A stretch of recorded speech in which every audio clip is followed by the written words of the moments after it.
બોલીએ કૃષ્ણ કનૈયા લાલ કી જય।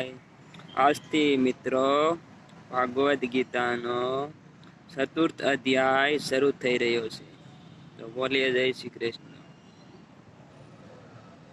ભગવાન શ્રી કૃષ્ણએ આ શ્લોકમાં આ રીતે એનું રૂપાંતર સમજાયું હતું અને આગળ અર્જુન ઉપવાસ તરીકે આ રીતે અર્જુને બોલ્યા હતા।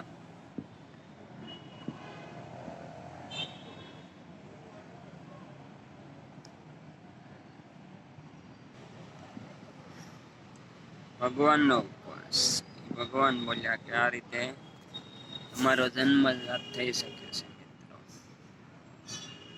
આ રીતે આખું વર્ણન કર્યું છે, એનું રૂપાંતર છે। આ ભાગ પહેલો છે ચોથા અધ્યાયનો।